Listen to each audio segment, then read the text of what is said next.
ছোটখাটো বিষয় নয়, 17টা প্রার্থী আইএসএফ তুলে নেবে। কি স্কল মেরে রেখেছে, তৃণমূলে যে 42টা এমপি সিট দিয়েছে তো ভাই। সর্বপ্রথম আমি এই জায়গা থেকে চ্যালেঞ্জ করছি, এখান থেকে কলকাতার মধ্যেই তো, এখান থেকে কালীঘাট তো বেশি দূর নয়, আমি এখান থেকে চ্যালেঞ্জ করছি তাপস, ওনার নামই তাপস, যে বিধায়ক তার নামটা কি, তাপস চ্যাটার্জি মহাশয়ের মাধ্যমে আমি মমতা ব্যানার্জির কাছে একটা বার্তা পাঠাতে চাইছি। কাকুলিদির তো যদি আওয়াজটা পাই, কাকুলিদির মাধ্যমে আমি মমতা ব্যানার্জির কাছে একটা বার্তা পাঠাতে চাইছি। আমাদেরকে ভোট কাটুয়া বলছেন তো, আমরা নাকি বিজেপির সুবিধা করে দেবো বলছেন তো, আপনাকে আমরা একটা বার্তা দিতে চাইছি। আপনি একটা 10 টাকা 50 টাকা 100 টাকার স্ট্যাম্প পেপারে লিখে দিন যে 42টা প্রার্থী আপনারা দিয়েছেন, এই 42টা প্রার্থীর মধ্যে যারা জিতবে একটাও তৃণমূল ছেড়ে বিজেপিতে যাবে না, এটা লিখে দিন। তাহলে 17টা প্রার্থী আইএসএফ তুলে নেবে। কি বলছি বুঝতে পেরেছেন? ওখানে আইএসএফ এর পক্ষ থেকে একটা শর্ত থাকবে। শর্তটা কি?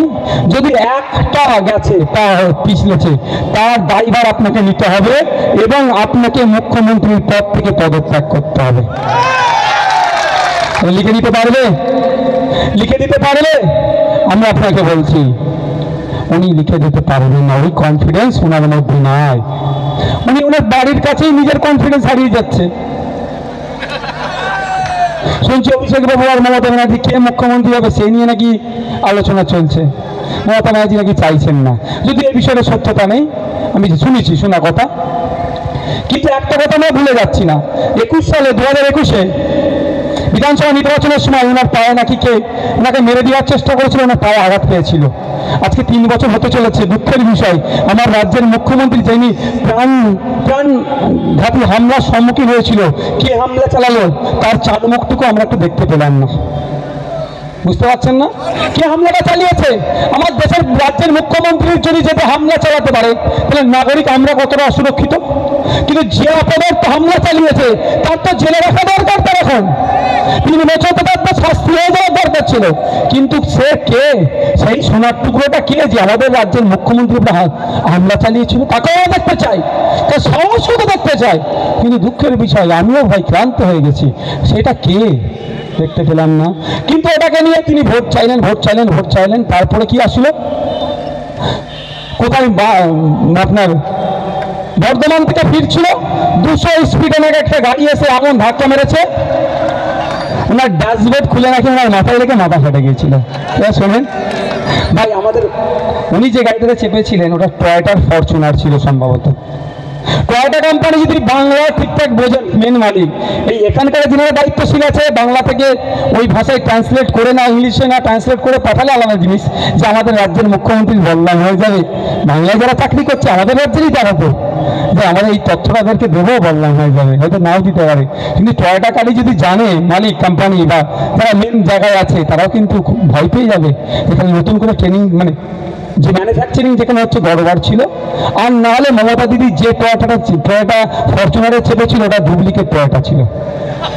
বুঝতে পারছেন না? ওই যে 200 স্পিডে ধাক্কা লেগে ড্যাশবোর্ড খুলে মাথায় লেগেছে। ভাই আমাদের কম বেশি রাজারহাট এলাকার মানুষজন তো, আপনারা সবার বাড়িতে বড় গাড়ি না থাকলে শহরের মানুষ টয়োটা গাড়ি সম্পর্কে, ফরচুনার সম্পর্কে আমরা সকলেই জানি। বাকি আমরা তো দূর থেকে লোক ভাড়া করে নিয়ে আসবো না মাঠ ভরানোর জন্য। আমার এখানকার যতটুকু এতটুকুই বা যতটা হচ্ছে ওখানকার লোকালি আমরা ভালোবাসি।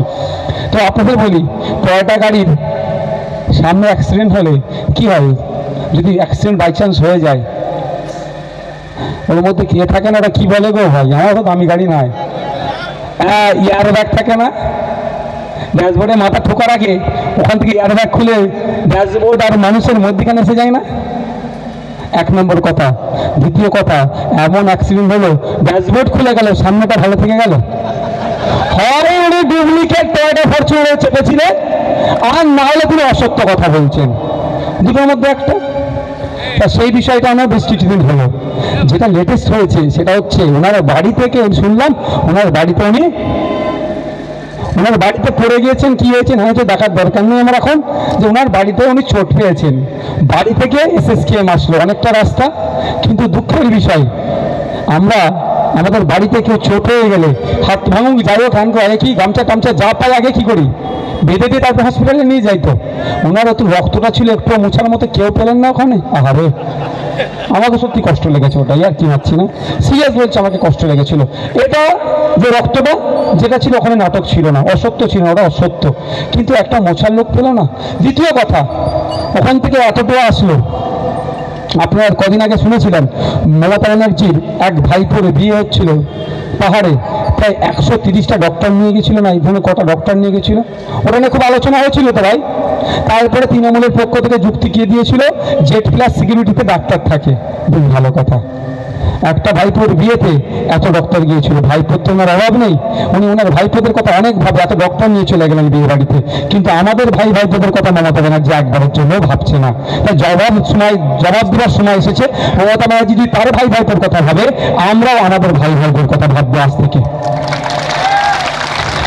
ওখানে বলেছে কি Z+ থাকে, Z+ সিকিউরিটির জন্য অত ডক্টর গিয়েছে। তাহলে মমতা ব্যানার্জি, আমরা যতটুকু জানি আমাদের সাথে সিকিউরিটি তো আছে, আবার এই সিকিউরিটি আছে বলে এখন আজকাল আমার বামপন্থী বন্ধুরা যারা স্বঘোষিত বামপন্থা বিশ্বাসী বলছেন, আমি কিন্তু বামপন্থার বিরুদ্ধে নয়, কিন্তু এখন বামপন্থার নামে কিছু ধান্তাপন্থা বেরিয়েছে, তাদের আমরা কঠোর বিরোধী।